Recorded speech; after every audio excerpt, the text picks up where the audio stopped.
اس آیت میں آپ صلی اللہ علیہ وآلہ وسلم اور مومنوں کو ایک چیز پر ابھارا جا رہا ہے، اور وہ کیا ہے کہ لوگوں کے اعتراضات پر پریشان نہ ہوں، بس اللہ کا پیغام آگے پہنچاتے جائیں اور صبر سے کام لیں۔ سورۃ اللقمان میں آیت نمبر 6 ہے کہ کون سی دو چیزیں انسان کو اللہ سے غافل کرتی ہیں؟ اپنا مال خرچ کر کے فریب والی چیزیں خریدنا، جیسے میوزک، گانے، ڈرامے، یہ تمام چیزیں انسان کو اللہ سے غافل کر دیتی ہیں، اور بغیر علم کے بھٹکانے والوں کا انجام کیا ہوگا؟ ان کو سخت ذلیل کرنے والا عذاب ہے۔ آیت نمبر 12 میں بتایا جا رہا ہے کہ اللہ تعالیٰ اپنے شکر گزار بندوں کو مختلف چیزوں سے نوازتے ہیں۔ شکر گزاری سے حکمت آتی ہے، شکر مند انسان سمجھدار ہوتا ہے، شکر گزار کا شکر اس کے اپنے ہی لیے فائدہ مند ہے، اللہ تعالیٰ مزید اس کو نعمتوں سے نوازتے ہیں۔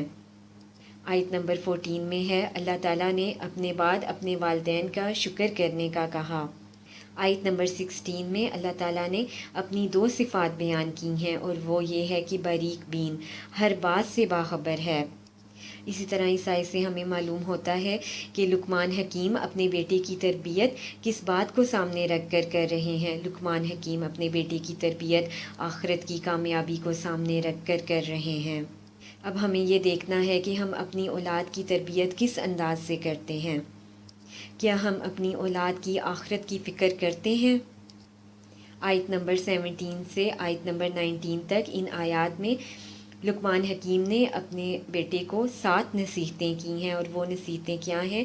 لوگوں سے منہ پھیر کر بات نہ کرو، یعنی تکبر نہ کرو، نماز قائم کرو، نیک کام کرو اور برے کاموں سے رکو، اور ثابت قدم رکھو تکلیف پر، زمین پر اکڑ کر مت چلو، خود پسندی اختیار نہ کرو، فخر سے بچو، اعتدال اختیار کرو اور اپنی آواز کو پست رکھو۔ سورۃ السجدہ۔ نبی کریم صلی اللہ علیہ وآلہ وسلم رات کو 2 سورتوں کی تلاوت کر کے سوتے، سورۃ الملک، سورۃ السجدہ۔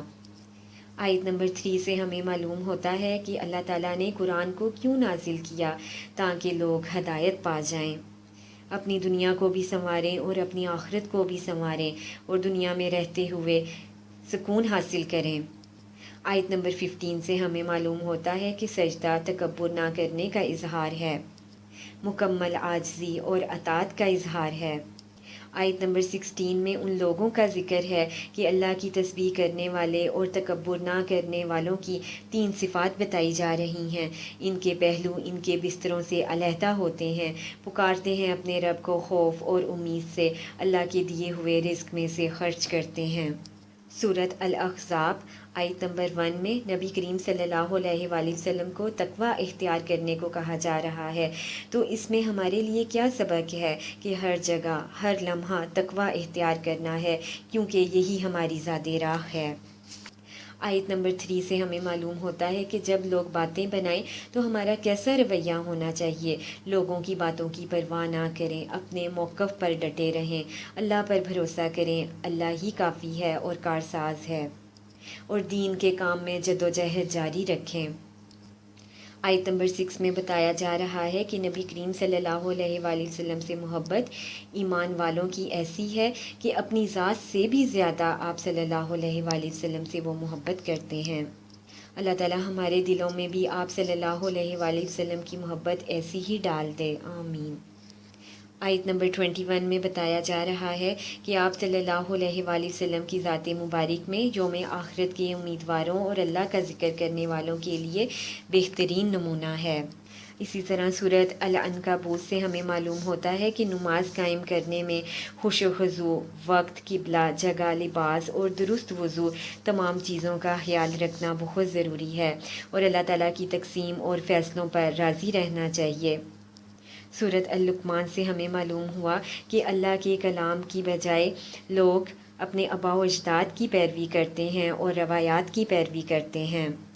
اب ہم نے اپنا جائزہ لینا ہے، کیا ہماری نمازیں ہمیں فحاشی اور منکر سے روکتی ہیں؟ اس میں ٹی وی، ڈرامے، فلمیں، کمپیوٹر، تمام ایسے ذرائع جن میں ہم دلچسپی لیتے ہیں، یہ تمام باتیں غور طلب ہیں۔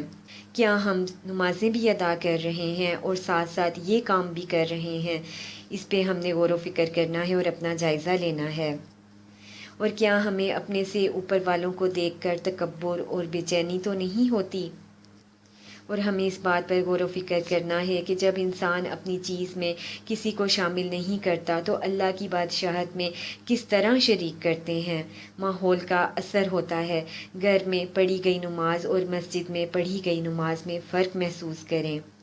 اور ہم نے اس بات پر غور و فکر کرنا ہے کہ گھروں کو سنوارنے میں عمریں گزر گئیں، کتنے لمحے خالص اللہ کے لیے ہم نے گزارے ہیں۔ اللہ تعالی ہم سب کو عمل کی توفیق عطا فرمائے۔ اللہ تعالی ہم سب کے دلوں میں دین اسلام کی محبت پیدا کر دے اور ہمیں قرآن کی تلاوت کرنے والا، اس پر غور و فکر کرنے والا اور اس کو آگے پہنچانے والا بنا دے۔ آمین ثم آمین۔ اور اللہ تعالی ہماری نیتوں کو خالص کر دے۔ آمین۔ سبحانک اللہم و بحمدک اشہد ان لا الہ الا انت استغفرک و اتوب الیک۔ السلام علیکم ورحمۃ اللہ وبرکاتہ۔